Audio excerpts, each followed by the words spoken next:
I always thought Christmas drama belonged in movies, not in real life. But the night my father dragged me across a crowded room, announced that I was gifting my Seattle penthouse to my sister, and then slapped me when I said no, I realized some families can turn any holiday into a battlefield.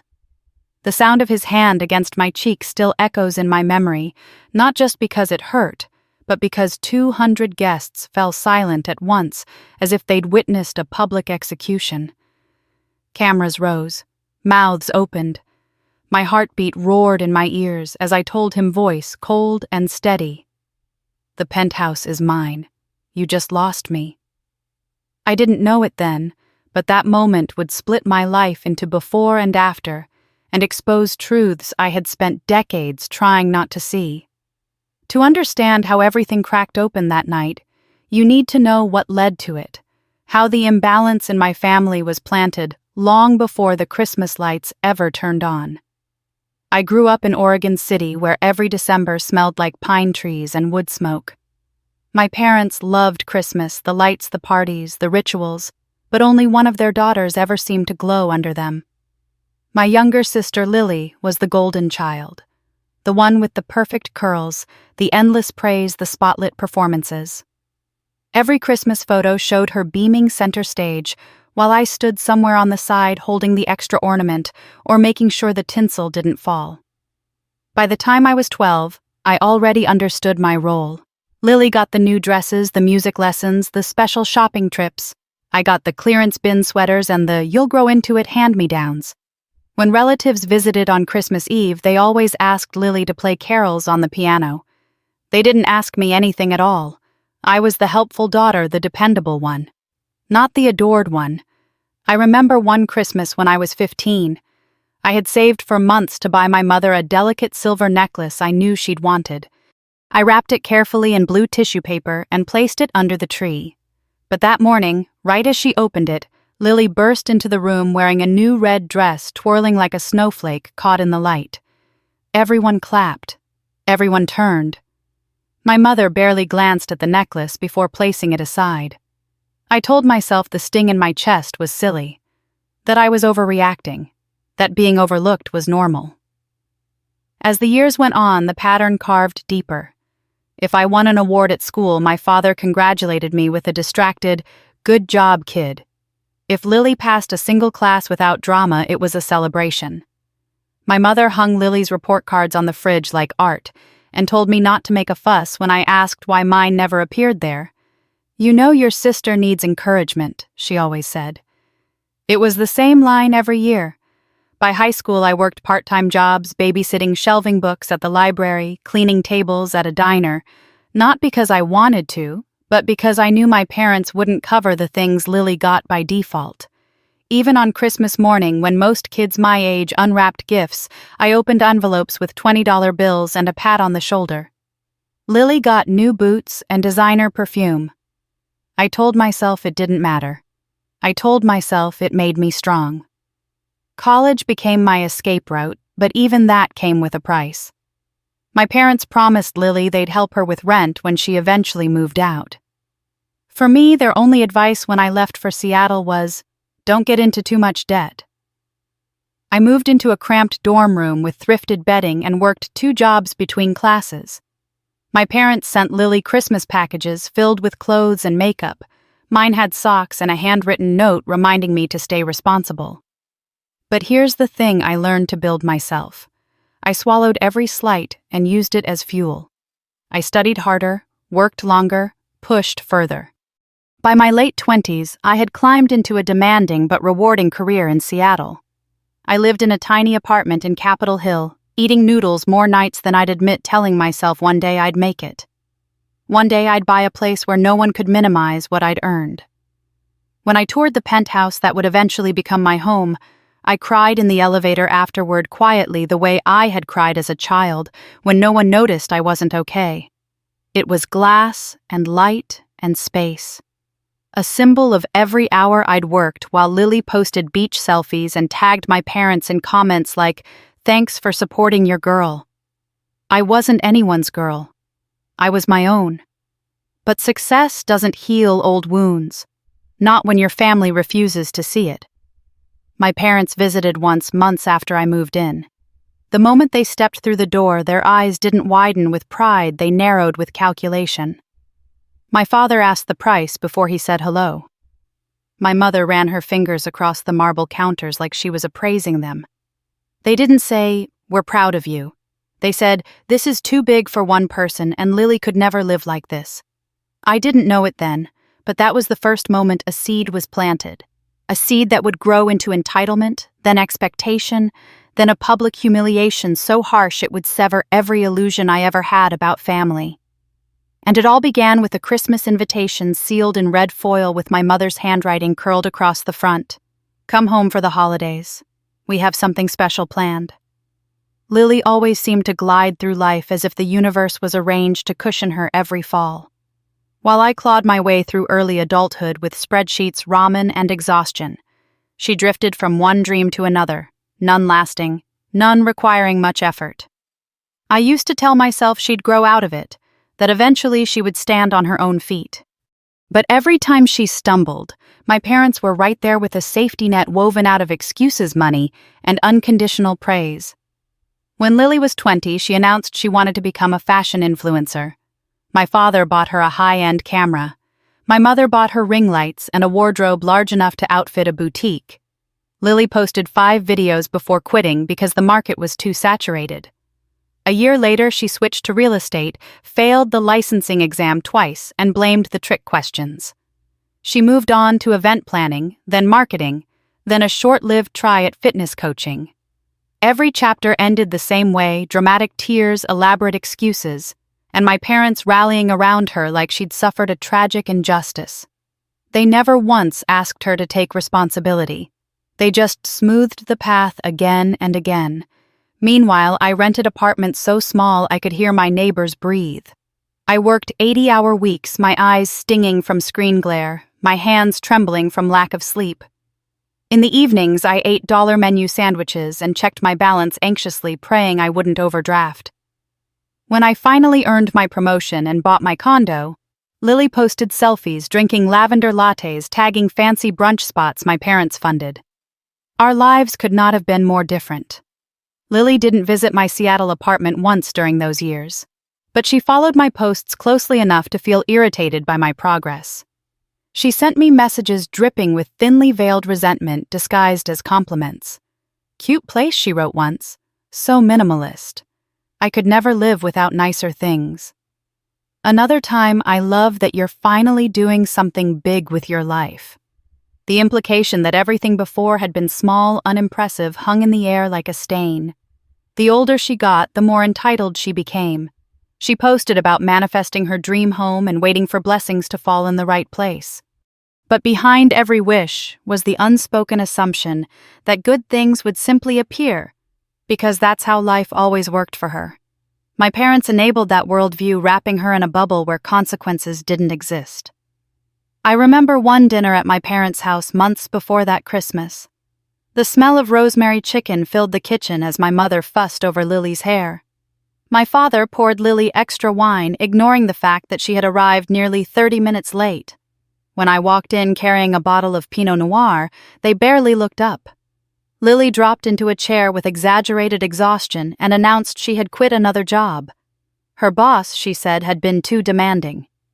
My mother gasped as if Lily had narrowly escaped death. "Sweetheart, you don't deserve stress like that," she said, rubbing Lily's back.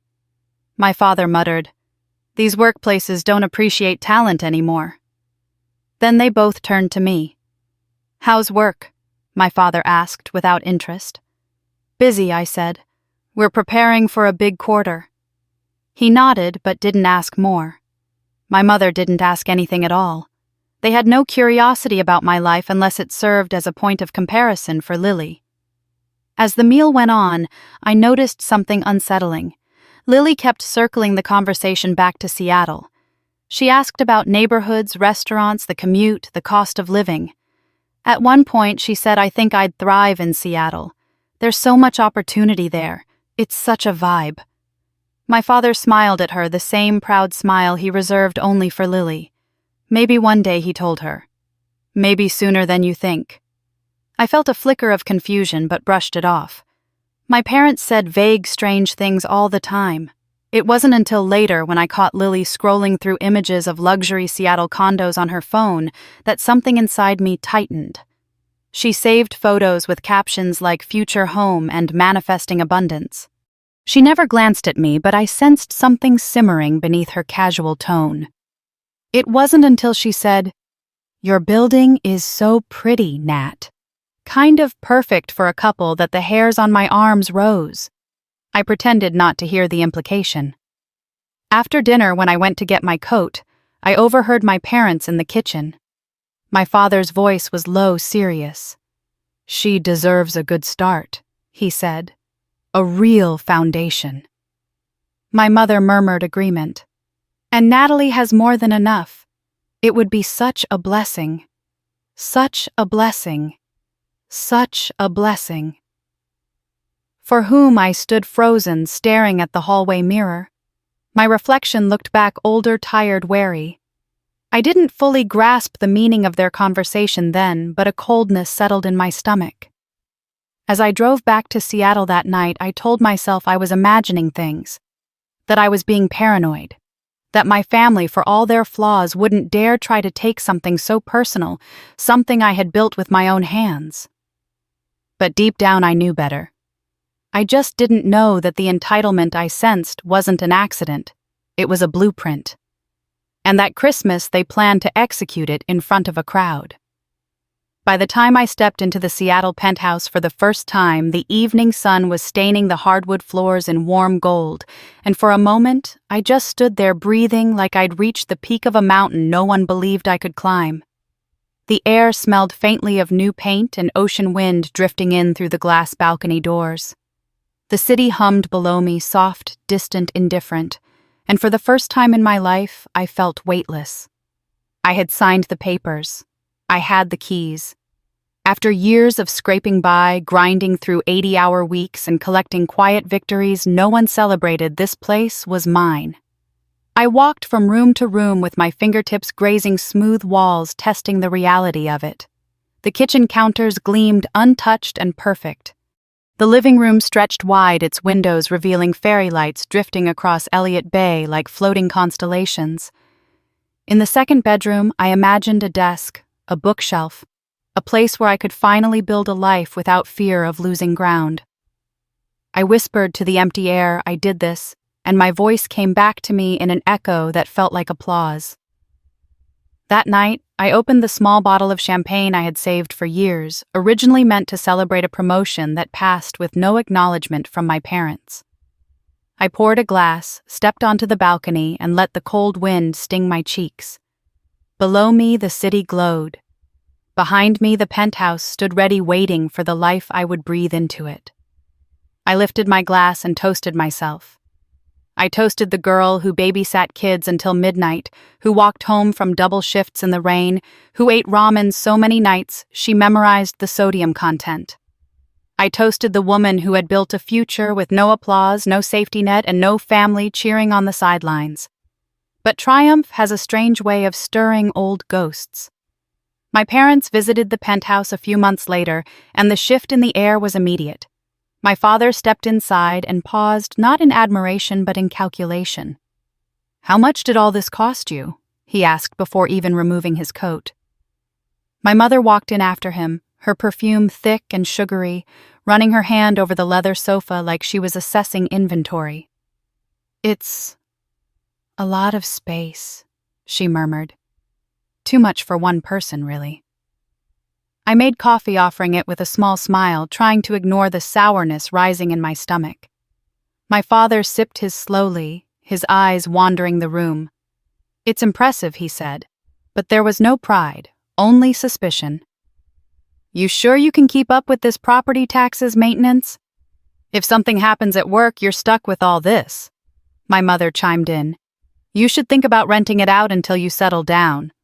A woman doesn't need all this space alone. It sends the wrong message." Then she added almost casually, "Lily was talking about Seattle the other day. Maybe one day she'll live somewhere like this." I felt a pinch in my chest, a warning I didn't yet understand.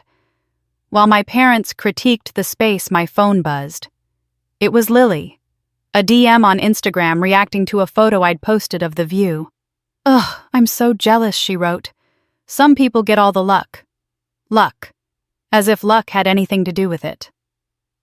When my parents left, the penthouse felt heavier the way a room feels after someone rearranges objects just enough to make it unfamiliar.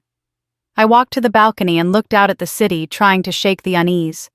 But their words echoed too much space, the wrong message. Lily talking about Seattle. Later that month, Lily posted a photo of herself holding a latte in a downtown coffee shop in Oregon City. The caption read, "Manifesting New Beginnings. Seattle next." Her friends commented with strings of hearts and sparkles. One wrote, "You'll get your dream home soon." Lily replied, "I know I will." I stared at the screen for a long time. It was the same feeling I'd had as a teenager when she stood in the center of every Christmas photo, while I held the extra ornament and tried not to disappear. Except now, the stakes were higher. The home I had earned, this symbol of freedom, was being spoken about like a prize waiting for her to claim.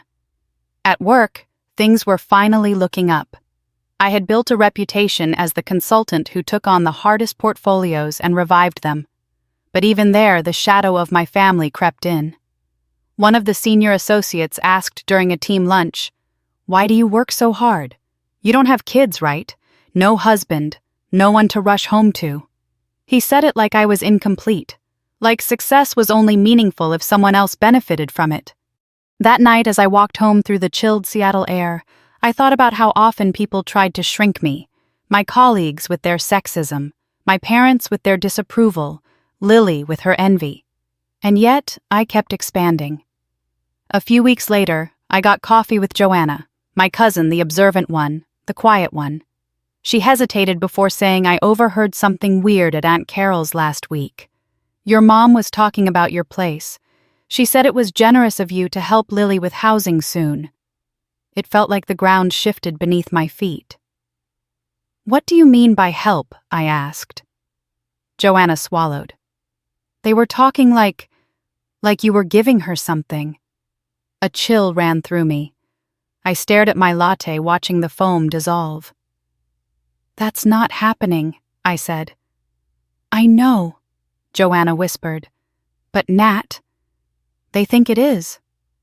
On my drive home, the city lights blurred past, but one thought stayed sharp and piercing.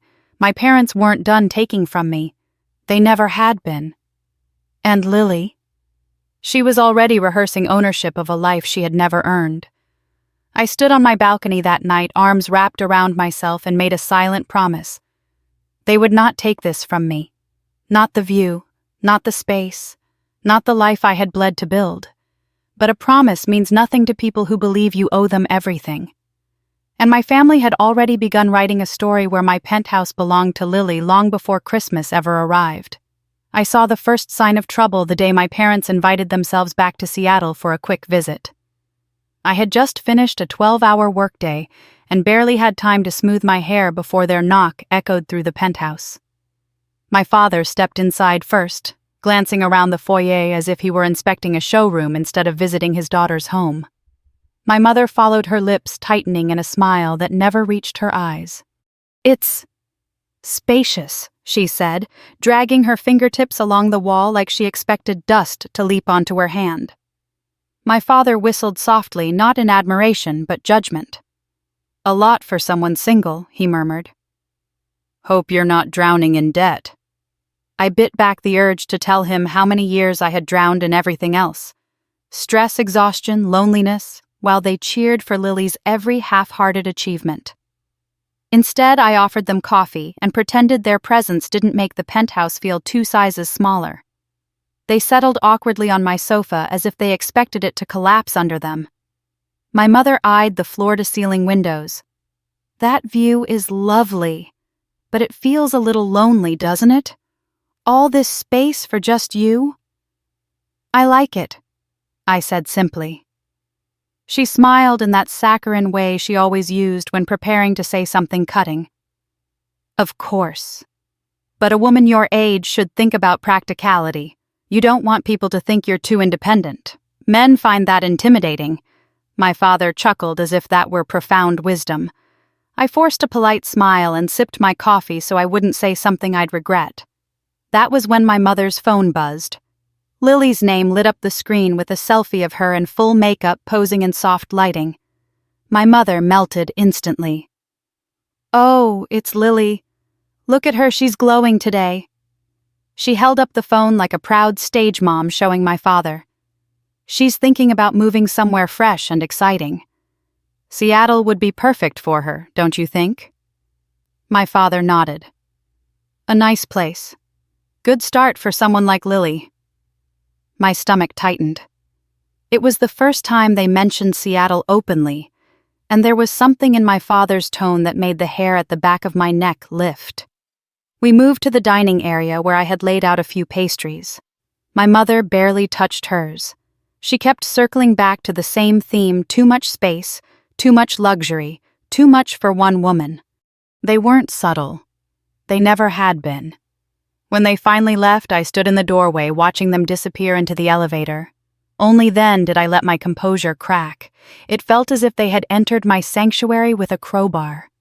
Days later, I got another message from Lily. "Thinking about coming to Seattle soon. Maybe I'll crash with you." I stared at the message, numb. Crash with me. In what world had that ever been a possibility? I typed no, then deleted it. I typed maybe another time, then deleted that too. I settled on, "Let me know your plans." It was neutral. Neutral felt safe. That night, I tried rearranging the living room, a ritual I performed whenever anxiety clawed at me. I shifted the sofa, moved the plants, adjusted the throw pillows. But nothing felt quite right. It was as if my parents' fingerprints still lingered on every surface they touched. The next week, I worked through a brutal client deadline, often staying in the office until midnight. One night, as I walked to my car, one of the older associates, Mark, leaned against the elevator bank sipping coffee. "You're still here?" he asked. "You know you don't have a husband or kids waiting for you at home. You could slow down and no one would notice." I froze, a bitter laugh stuck in my throat. "I like my work," I said. He shrugged. "Don't burn out before you find someone. Women your age don't bounce back easily." I drove home with my jaw clenched so tightly I gave myself a headache. I walked into the penthouse and let the silence swallow me whole. But unlike my parents or my coworkers, the silence didn't diminish me. It didn't question my choices. It simply let me breathe. Still, the unease wouldn't fade. A few days later, my cousin Joanna reached out again. "I need to tell you something," she said when we met for coffee near Pike Place Market. She stirred her drink too much, eyes darting nervously. "I overheard your mother and Aunt Carol talking. They mentioned your penthouse. Not like a possibility, like a plan. A plan for what I asked, though, dread already coiled in my stomach." Joanna exhaled. "They were talking about how generous you were for giving Lily a fresh start. They said it'll make Christmas unforgettable." I blinked at her, stunned, giving her what Joanna winced. "Nat, they told the family you're giving Lily your penthouse." For a moment, the cafe noise blurred, cups clinking, espresso steaming, people chatting. Everything muffled under the weight of her words. "That's not true," I whispered. "I know," she said. "But it's already spreading." I drove home in a fog, replaying the visit, their comments, Lily's messages. The puzzle pieces snapped into place one by one, forming an image I didn't want to see. My parents weren't just hinting. They were orchestrating.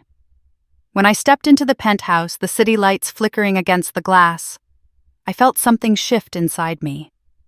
The space I had worked so hard for suddenly felt fragile, like a fortress with a crack forming through its foundation.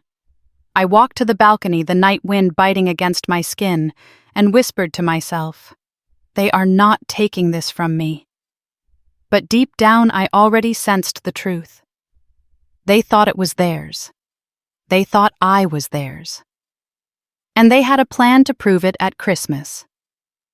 Lily's life had always been a carousel of half-finished dreams and dramatic restarts spinning endlessly without ever moving forward.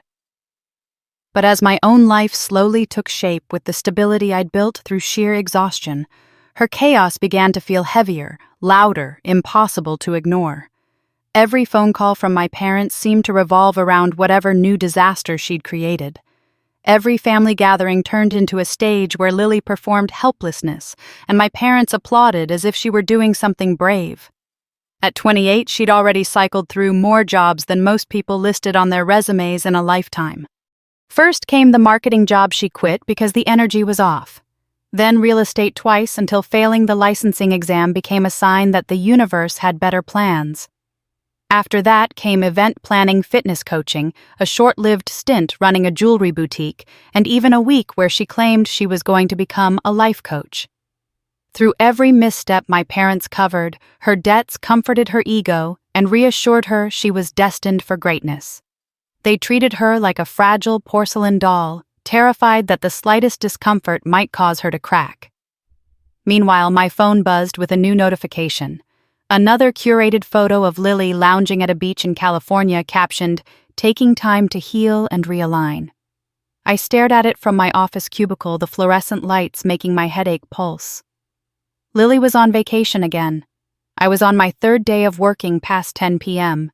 And yet, in my parents' eyes, she was the one who needed rest. What made everything worse was the slow shift from envy to entitlement. Lily had always envied my independence, but now she seemed to believe she was owed a share of it. She sent me messages asking about the penthouse, pretending to be curious, but slipping in comments like, "It's really big for just one person," or, "I love the layout. Open concept is perfect for couples." At first I brushed it off as typical Lily exaggeration. But as weeks passed, her comments sharpened. She posted Instagram stories about manifesting a Seattle life, tagging upscale neighborhoods as if she already lived there. One selfie was captioned, "My future is calling." Another, "New beginnings look like this." When friends asked in the comments if she was moving, she responded with winking emojis and "soon." I felt a chill every time. During one Sunday dinner at my parents' home, the tension became impossible to overlook. I arrived to find my mother and Lily hunched over a laptop scrolling through listings of Seattle condos. My mother didn't even look up when I entered. "We're just exploring options," Lily announced in a breezy tone. "Seattle's so me." My father nodded from the kitchen. "A thriving city for a young couple. Good place for Lily to start fresh. Start fresh with what money I asked before I could stop myself." My mother gave me a disapproving look. "That's not very supportive, Natalie." Lily smirked, satisfied. "Some families want their children to succeed." The jab landed sharper than any slap. I forced myself to swallow my irritation and sat down for dinner. But things only grew worse. Halfway through the meal, my father raised his glass and said, "Family should support family, and Lily deserves a strong foundation." I stared at him, confused by the emphasis in his voice. "What does that mean?" He waved a hand like the details weren't important. "We'll discuss it at Christmas." Christmas. The word felt like a stone dropped in my stomach. After dessert, when I went to grab my coat, I overheard my parents murmuring in the kitchen. "She needs help," my mother whispered. "She can't keep struggling like this." My father replied, "Natalie has more than enough. It's the right thing." The right thing. As if the life I'd built through sacrifice and sleepless nights wasn't truly mine, but a resource to be divided. As if Lily was entitled to the results of my suffering because she had never learned to endure any of her own. I left without saying goodbye. The next morning, I met Joanna for coffee. She was pale when she arrived, as if what she had to say weighed heavily on her. She leaned in, her voice low. "I heard Aunt Carol talking to your mom. They said you're giving Lily your penthouse. Like, it's already decided." My chest tightened. "That's not true." "I know," she said quickly. "But Nat, they're telling people. They've been talking about it for months." The walls around me seemed to tilt. The barista called out an order, the steam hissed. People laughed at nearby tables, but it all felt distant, muffled. My family wasn't just implying. They were declaring. They were rewriting the story before I even knew what the plot was. On my drive home, I replayed everything: the comments, the glances, the arrogance in Lily's voice, the secrecy in my parents' tone. It was all pointing in one direction. My success wasn't something to celebrate. It was something to claim. Back at the penthouse, the skyline stretched across the windows like a promise, bright and untouchable. I stood in the quiet, pressing my palm against the cold glass. This place had been the symbol of everything I'd fought for: my independence, my safety, my adulthood. And now my parents and Lily were circling it like vultures. That night, as the city lights flickered below, I made a vow. They will not take this from me. Not my home, not my life, not again. But as Christmas approached, their entitlement grew roots I couldn't yet see. And those roots were already snaking their way toward the moment everything would explode. By early December, the shift in my parents' voices was impossible to ignore. My mother called more often than she had in years, her tone sugary and unnervingly pleasant. She asked questions she'd never cared about before. Are both bedrooms furnished yet? Do you still have the guest room? Is your building secure enough for a young couple? Each question clung to me like cold fingers brushing the back of my neck. My father sent late-night texts that sounded more like veiled instructions than conversation. Let's make this Christmas special. Family comes first. Don't disappoint your mother. I stared at those messages in my dark bedroom, feeling the familiar childhood dread curl inside my ribs. They weren't gentle reminders. They were warnings. The unease followed me everywhere, even to my company's holiday mixer. I was balancing a plate of appetizers when a coworker approached me with a curious smile. "So, are you really moving out of your penthouse?" he asked. I blinked. "What? No." He shrugged. "Oh, weird. Someone posted in a family group that your sister's moving to Seattle. People thought you were giving her your place." My heart dipped. I felt the blood drain from my face. "Who posted that?" He shrugged again. "Some cousin, I didn't catch the name." I excused myself and stepped into a quiet hallway, pulling out my phone. My hands trembled as I opened Lily's Instagram story. A pastel-filtered selfie stared back at me. On top of it, in curly text, she'd written, "Seattle soon, manifesting big things." I exited the app before I threw my phone. The next day, after a meeting that dragged far too long, my cousin Joanna called. Her voice was tight with urgency. "Nat, I need to warn you about something. Your parents, they've been telling people you're helping Lily with housing." My pulse pounded in my temples. Helping how? As in, giving her something. She hesitated. It sounded like they were talking about your penthouse. I gripped the edge of my desk. "Why would they lie about that?" "Because they expect you to go along with it," Joanna whispered. "Your dad told relatives, 'Natalie won't embarrass us in front of everyone.'" That line sent a shiver through me. It felt like a memory from childhood, when saying no wasn't an option, when silence was the safest choice. Work offered no escape. During a break in the conference room, Marcus, one of the senior associates, leaned against the counter sipping coffee. "You look tired," he said with a smirk. "Holiday stress?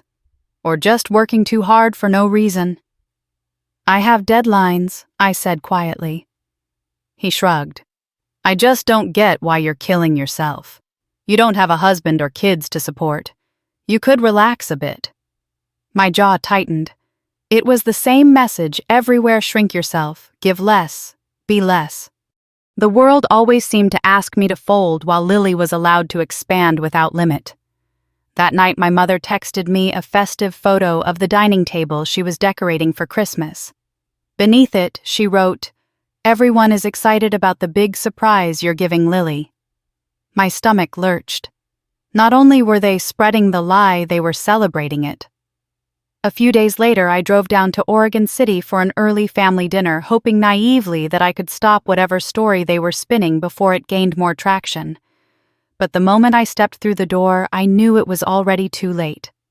Lily floated toward me in a sparkly sweater dress, grinning like she was about to make a wedding announcement. My mother greeted me with a hug so rehearsed it felt like a performance. My father patted my shoulder with the smug confidence of a man who believed he'd already won. We sat around the table passing dishes when my uncle lifted his glass. To Lily, he said proudly, "Starting a new chapter." The entire table echoed the toast. I froze my fork hovering mid-air. My mother beamed. My father squeezed Lily's shoulder. Aunt Carol leaned toward me. "You're so generous, Natalie. What a beautiful gift you're giving your sister." The room spun. I set my fork down carefully. "What gift?" I asked quietly. Martha's smile faltered. The room tensed. My father cleared his throat loudly. "Natalie, not now." "No," I said, my voice steadier than my heartbeat. "Explain what everyone is talking about." Instead of speaking, my mother simply murmured, "Don't make a scene. Not tonight. Save it for Christmas. Save it. Save it for an audience." The realization hit me like ice water. They were planning something public, something orchestrated, a spectacle where refusing would humiliate them and agreeing would erase me. After dinner, I stepped outside the December air, biting my cheeks. I leaned against my car, trying to breathe. Inside the house, I saw shadows moving, Lily's laughter ringing out. She had no idea what her entitlement was costing me. Or maybe she did and didn't care. Driving back to Seattle, the freeway lights blurred. I replayed everyone's words, every smile that wasn't really a smile, every evasive glance. They believed the penthouse was already Lily's. They believed I would fold rather than confront them publicly. But standing alone in my penthouse later that night, the truth settled into me like steel. They underestimated me. They always had. And this time, I wasn't the silent daughter they could guilt into obedience. Not anymore. The Hayes family's lake house in Tacoma looked like something out of a holiday movie, the kind with soft jazz, sparkling garlands, and elegant catering trays arranged with military precision. Warm light glowed from every window, and guests drifted across the decorated rooms in velvet dresses and winter suits, champagne glasses catching the reflections of gold ornaments. But beneath the glitter, something sour pulsed in the air, an undercurrent only I could feel. I stepped inside wearing a simple emerald dress, hoping to blend into the background. Immediately, heads turned. People smiled too brightly, spoke too sweetly, hugged me too long. It was the kind of attention that wasn't admiration. It was anticipation. Natalie and Aunt squealed, squeezing my arms. "Tonight's such a big night." For Lily, another chimed in with a wink. "And for you too, dear." My heart tightened. I forced a smile. "What do you mean?" "Oh, you'll see," she said, tapping the side of her nose. As I moved deeper into the house, whispers followed me like perfume. I caught fragments so generous, such a blessing, big surprise. Then a cousin, barely old enough to drive, bounded over and hugged me. "I can't believe you're giving Lily your penthouse," he whispered loudly. "That's huge." I stared at him, stunned. "Who told you that?" He shrugged. "Everyone." Before I could respond, Lily swept into the foyer like she'd been waiting for the perfect moment. Her dress shimmered, catching the chandelier light. She looked like the star of a show she had planned down to the last breath. Guests swarmed her instantly. She walked straight toward me, arms spreading wide. "You made it. I'm so glad you're here," she said in a sugary tone. "Thank you for everything you're doing tonight." There it was. Ownership, not gratitude. I stepped back from her hug. "I'm not sure what you mean." She smiled, a practiced Hollywood smile that never reached her eyes. "Oh, Nat, you always pretend you don't like attention." Before I could push further, people were pulling Lily away to take photos. She soaked in every flash as though she'd earned it. I stood alone, invisible again, just like every Christmas growing up. but tonight it felt more sinister. My mother approached next, wearing the festive red dress she reserved for moments she wanted to be adored. She smoothed my hair with a hand that trembled slightly, as if positioning me for a family portrait. "You look lovely," she crooned. Then, in a lower voice, "Please don't make things difficult tonight. Your father worked hard to make this special. Special for who I asked." She didn't answer. Instead, she tightened her grip on my shoulder. "Family gives without expecting anything in return. You know that." I pulled away. "That's not what this is." She stared at me with a warning glint. "Natalie, do not embarrass us. Embarrass us." My pulse stuttered. A woman I barely knew approached, then smiling sweetly. "So when do you reveal the gift?" she asked. I nearly choked on my drink. "There is no gift." Her smile faltered. "Oh, that's not what I heard." Before I could respond, my father's booming laugh carried across the room. He stood by the bar, shaking hands, tapping his glass rhythmically like he was rehearsing for his moment on stage. His posture was tall, commanding. He looked like a man who believed he was about to deliver a speech that would cement his legacy. Every few seconds he glanced my way, checking to see if I was still there, still contained, still manageable. As the evening wore on, guests moved toward the living room decorated with white lights and towering pine garlands. Caterers circulated with trays of mulled wine. The smell of cinnamon and roasted vegetables floated through the air. But beneath the warmth, dread settled in my chest like a stone. I drifted toward the staircase, needing air, needing distance. But everywhere I turned, someone mentioned Lily's new chapter, Lily's big move, Lily's special gift. And every time someone's eyes darted toward me, waiting for confirmation, for validation, for compliance. By the fireplace, I overheard Lily whispering to her friend. "Seattle feels right for me," she said with a dreamy sigh. "I'll finally get to live in a real city." Her friend lowered her voice. "Is the penthouse really yours now?" Lily smiled softly. "It will be." My skin prickled. Warmth from the fire brushed my face, but inside I was freezing. The music dipped lower as the evening shifted into its center point. Guests gathered their drinks and drifted toward the living room. A natural silence spread, the kind that precedes something orchestrated. My father adjusted his tie, tapping his glass again. I felt the walls closing in. My lungs tightened. Every instinct told me to run. But I stood still, rooted in place, because leaving would feel like surrender. And I was done surrendering. My father walked to the center of the room, his presence commanding immediate attention. Conversations quieted. People stepped closer. Cameras were subtly raised. "Natalie," my mother whispered sharply beside me. "Smile." I did not. My father lifted his glass. "Everyone," he said, voice booming with celebration and authority. "Please gather. We have something very special to share tonight." Time slowed. My heartbeat roared in my ears. Lily positioned herself at his side, glowing like a bride awaiting her cue. I knew without doubt that my nightmare was seconds away. My father didn't start his announcement right away. Instead, he lowered his glass, scanned the room, then caught my arm with a grip so tight it sent a bolt of pain up my wrist. "Come with me," he said under his breath.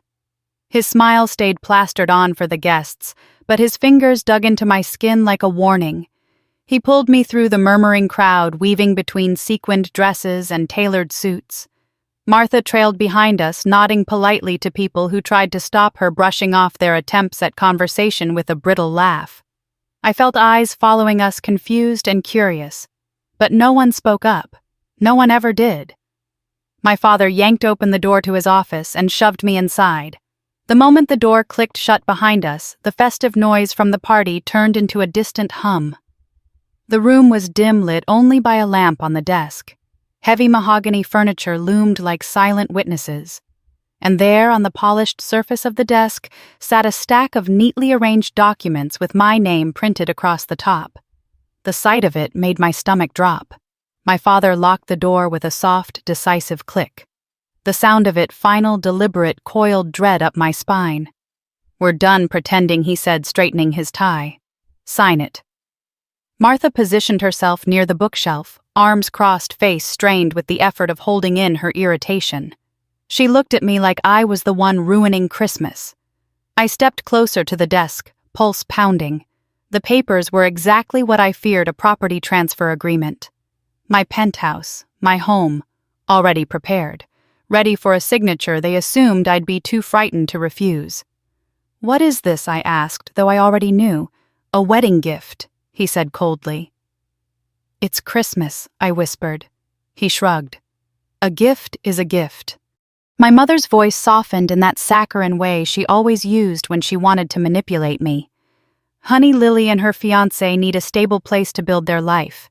It's time for you to show you're part of this family." I stared at her, disbelief swirling with anger. "By giving away my home?" "Oh, come on," she said. "Do you really need something so large for yourself? You're single. You don't have a family. Why hold on to it when Lily needs it more?" Every word cut deeper.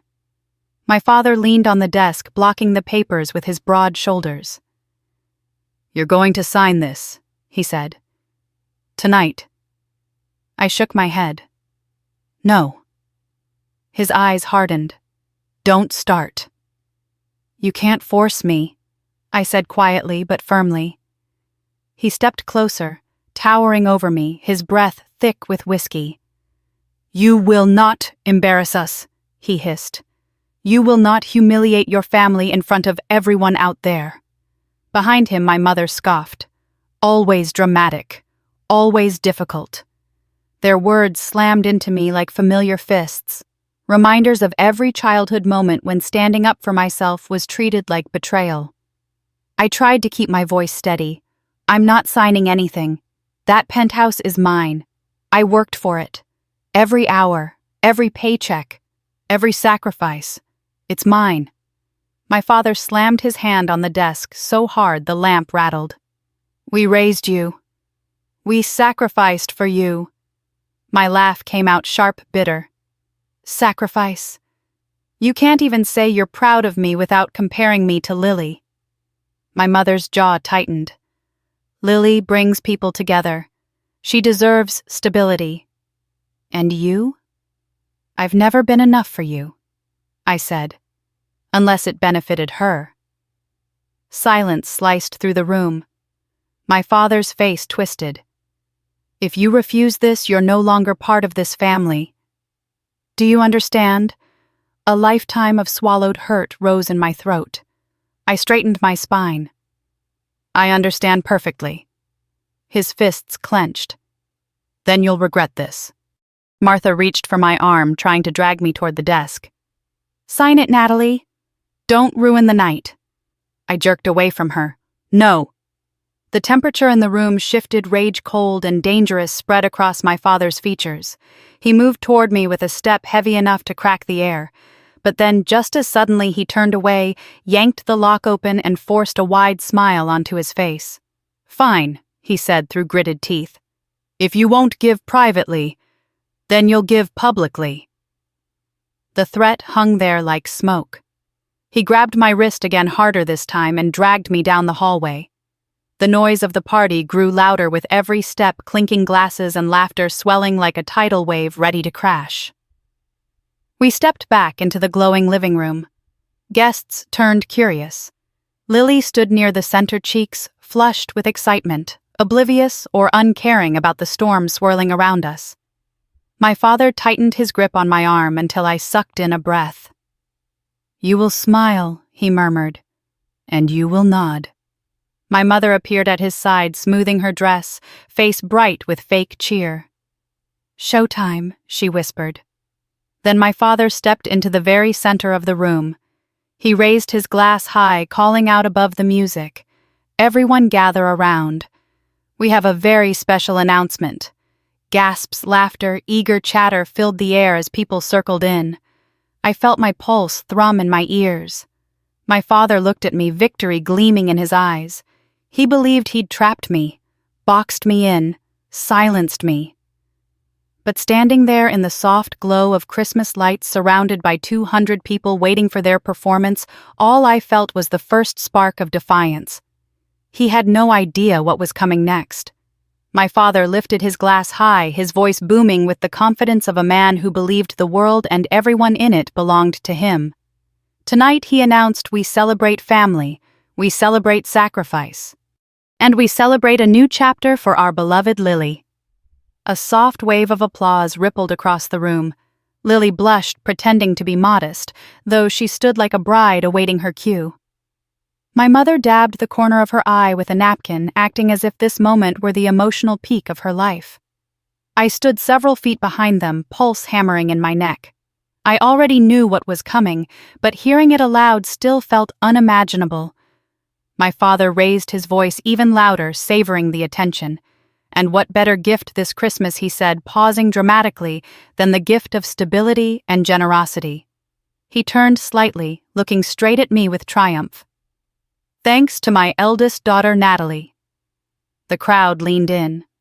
My breath locked in my chest. With pride, he declared Natalie will be gifting her beautiful Seattle penthouse to Lily and her fiancé, giving them the perfect start to their future. For a moment, the room was soundless. Then gasps, applause, murmurs, even cheers erupted all at once. People clapped politely, nodding in admiration. Some guests reached for their phones, already recording. A woman near the fireplace whispered, "How lovely," as if generosity were a performance. My heart sank under the weight of 200 stares. Lily glanced at me with a soft, smug smile like she was receiving an award she'd earned. My mother pressed a hand dramatically to her chest, beaming with pride.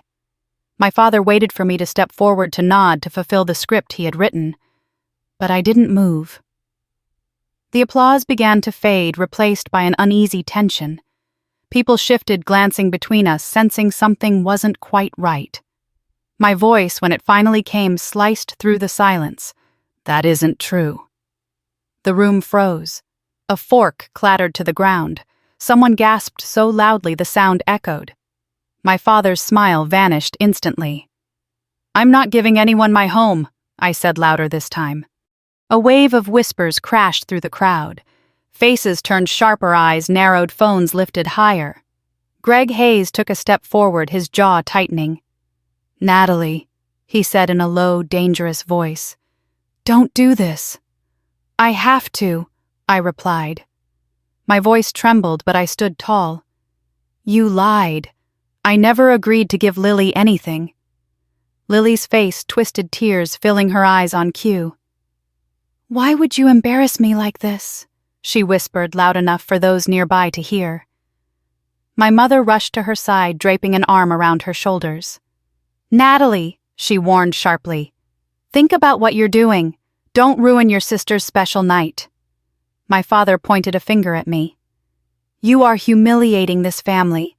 After everything we've done for you, you've done nothing but take," I said. Gasps erupted again. Cameras turned fully toward us now. A few guests near the back stepped closer, sensing the unfolding disaster. My father's face turned red.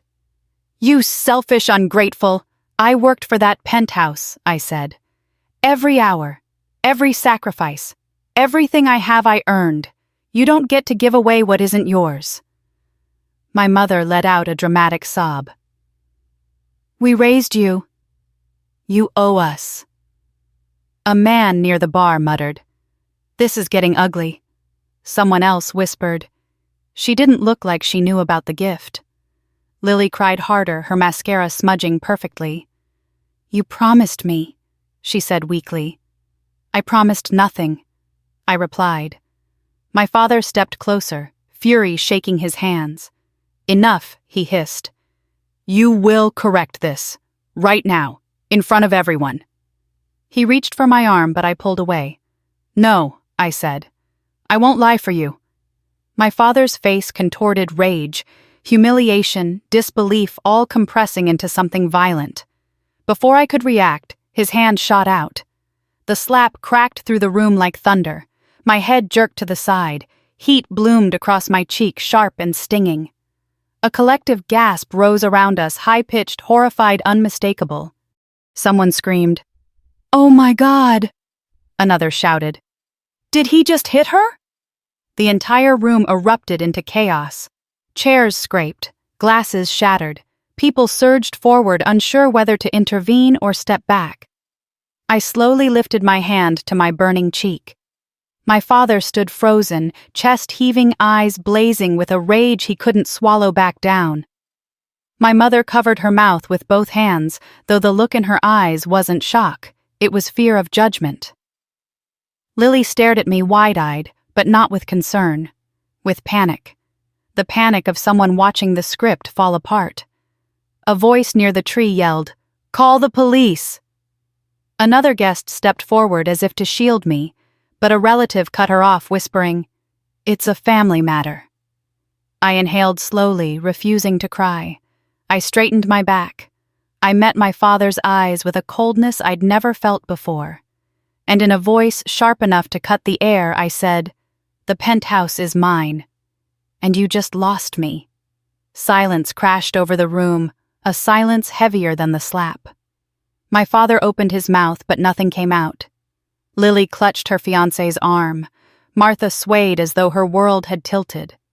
I stepped past them, past the stunned crowd, past the raised phones and wide eyes. Guests parted around me like I was something dangerous. My heels echoed against the polished floor as I walked toward the door. Behind me, voices rose, shouting, arguing, crying, but none of it touched me. I pushed open the front door. Cold air swept over my skin like mercy. And for the first time in years, I felt something close to freedom. I drove back to Seattle in a daze, the road shimmering beneath the Christmas lights strung across the neighborhoods I passed. My cheek still throbbed with the shape of my father's hand pulsing in time with my heartbeat.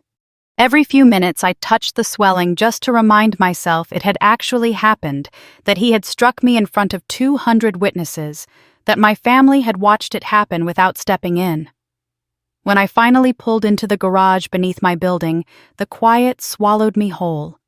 I walked through the lobby without remembering how I got inside. The elevator hummed softly, the metallic walls reflecting a version of me I barely recognized. Eyes red, lipstick smudged, shoulders stiff with exhaustion and shock. The moment I opened my front door, Marissa stood up from the couch. She rushed toward me, her face draining of color the second she saw my cheek. "Nat! Oh my God, what happened? Who did this?" I didn't trust my voice. I gently pushed her hand aside and walked to the kitchen, pulling a cold compress from the freezer. When I pressed it to my face, the sting made my eyes water. Marissa followed me, her movements sharp with concern. "You need to document this," she said firmly. "Right now." I hesitated. "It feels wrong, like I'm betraying them." "You're not," she said, her voice low but steady. "They betrayed you, and you need evidence. People forget. They twist the story. Pictures don't." She guided me to the bright bathroom mirror. Under the fluorescent light, the bruise was even worse, angry red spreading into purple. I swallowed hard, handed her my phone, and let her take photos from every angle. My hands shook the entire time. Back in the living room, I sat on the couch while she made tea. I stared at the city lights through the window, the penthouse suddenly feeling too quiet, too big. My phone buzzed on the cushion beside me, then buzzed again, and again, and again.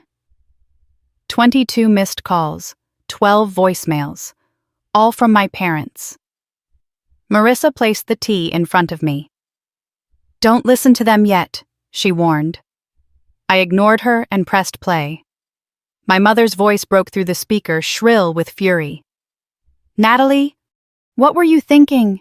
You ruined Lily's night. You humiliated your father. Do you have any idea what you've done?" Another voicemail. My father this time. His voice thunderous. "You made a fool out of me. After everything we've given you, you repay us like this. You think you're better than your family. Another. My mother again, now crying dramatically. How could you be so selfish? You know Lily needed this. You know we depend on you to do the right thing. Not a single apology. Not a word acknowledging what he'd done. Just blame. I deleted the messages one by one, my throat tight with something between anger and grief. More texts lit up my phone. My aunt. You should have handled that privately. My uncle family sacrifice isn't easy. A cousin.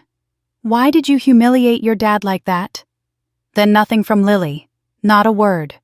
Her silence scraped deeper than all the others combined. An hour later, a new email notification flashed across the screen. The sender, Carmichael and Tate Law Offices in Portland. My blood turned cold. I opened the email. A PDF attachment loaded slowly, the title large and bold at the top. Property Transfer Recommendation, Hayes Family. The message was short and sterile, stating I had 30 days to sign over ownership of the penthouse to Lily and her fiancé to maintain good standing within the family estate. The final line was the knife. Failure to comply will result in the permanent removal of your name from the family will and any inheritance. At the bottom was a signature. My father's. Already signed. My breath caught. I felt my pulse racing, heat rising to my face. Marissa read over my shoulder. "This is war," she whispered. I closed the laptop carefully, as if the act of shutting it could contain the venom inside. The next morning, my phone vibrated again, this time with a different energy. Joanna called, her voice trembling with fury the moment I answered. I saw everything she said. Everyone did. "People are talking. They're saying what your father did was abuse." I sank into a chair. "They're trying to rewrite the story already." She inhaled sharply. "Nat, stay strong. You're not crazy. You're not wrong." We saw it. After we hung up, more messages trickled in. "Brian, if you need the video I took, I have it." "Chelsea. I'm sorry. That was horrible." Then a final text from a number I hadn't expected. "Daniel. Hey, it's me. I'm sorry. For everything. Things got out of hand tonight. I hope we can talk." Talk. After he stood there watching my father strike me, saying nothing, I dropped the phone onto the couch as if it were on fire. Marissa sat beside me, tucking her legs under her. "Look at me," she said gently. "You're not alone. Not tonight. Not anymore." The city glowed beyond the glass wind sweeping across the bay, lights flickering like tiny signals of hope. I breathed in slowly, letting the truth settle. I didn't need their will. I didn't need their approval. I didn't need to bend myself backward to stay in a family that never wanted me whole. The life I built, the work, the home, the independence was mine. And for the first time in my life, I felt the faintest spark of something like power warming my chest. I wasn't finished fighting, not by a long shot. The next morning arrived with a strange, muted calm, the kind that settles right after a storm, but before the world fully understands what's been destroyed.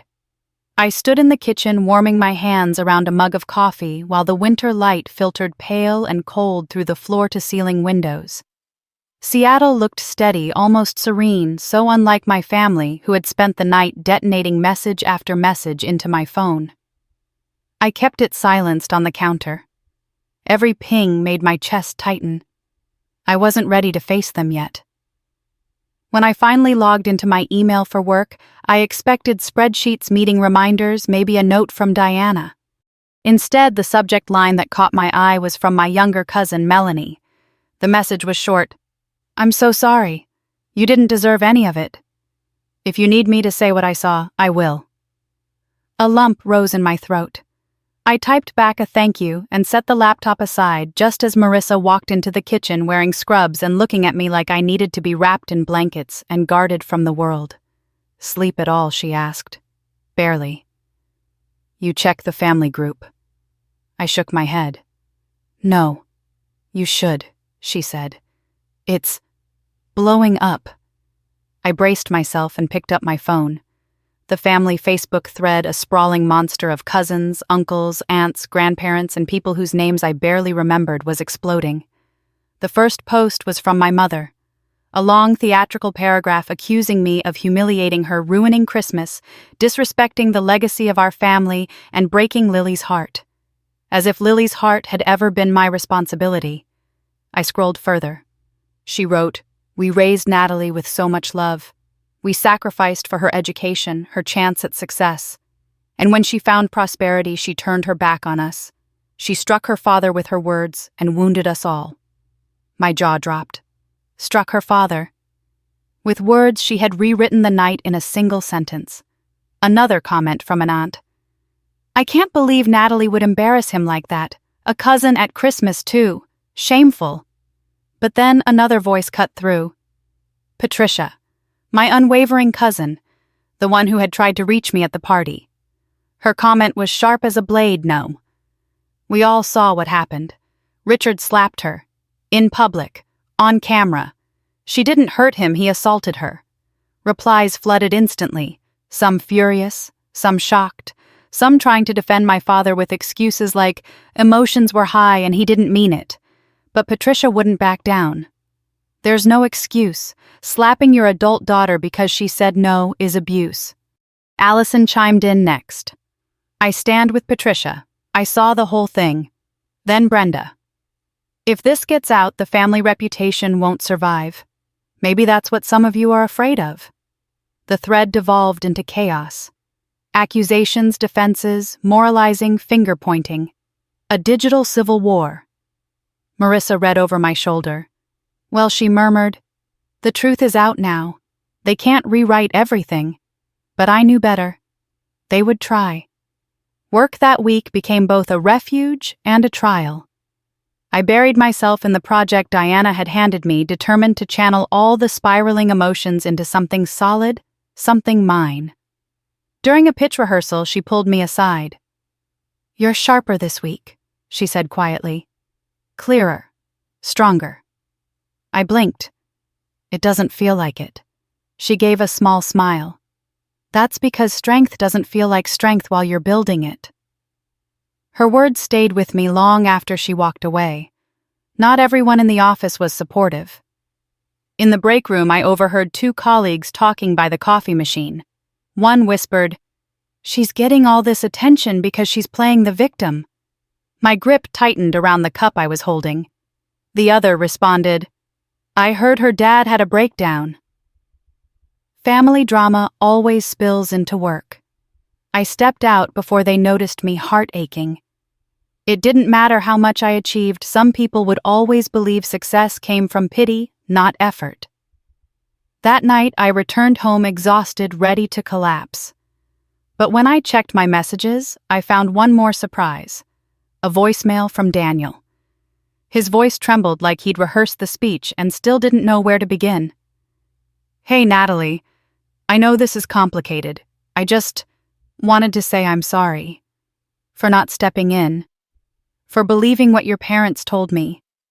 Things between Lily and me have been tense. She's upset. I'm not defending what happened. I want things to calm down. Calm down." The words stung more than the slap. He didn't apologize for Lily. He didn't condemn my father. He didn't defend me. He wanted comfort, not accountability. I deleted the message. Later that night, the city lights shimmered across the Puget Sound as I stood on my balcony. For the first time in days, I felt space inside my chest room to breathe. I thought about every small kindness over the past week. Melanie, Patricia, Allison, Brenda, Diana, Marissa. People who didn't demand my silence in exchange for affection. Chosen family.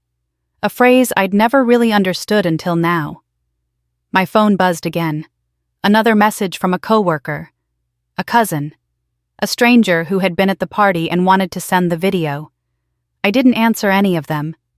Instead, I turned off my phone, made a cup of tea, and sat by the window with a blanket wrapped around my shoulders, while the rain pattered softly against the glass. For years, I had chased a version of family that never existed, a place where loyalty was mutual and love didn't come with a cost. But now, watching the city breathe in the quiet, I realized something new. I wasn't lost. I was breaking free. And the life on the other side of this storm, the life I chose, was finally beginning to take shape. 6 months passed in a way that felt both slow and strangely inevitable. Winter slipped into gray Seattle drizzle and then into a spring that softened the skyline with fragile sunlight. My life moved forward not in a dramatic leap, but in steady, quiet steps that slowly rewrote the rhythm of my days. I still woke early, still drank my coffee on the balcony, still watched the ferries drift across the sound like tiny white scars on the water. But the tension I once carried in my shoulders had lifted. The penthouse didn't feel like a battleground anymore. It felt like home. Truly, finally home.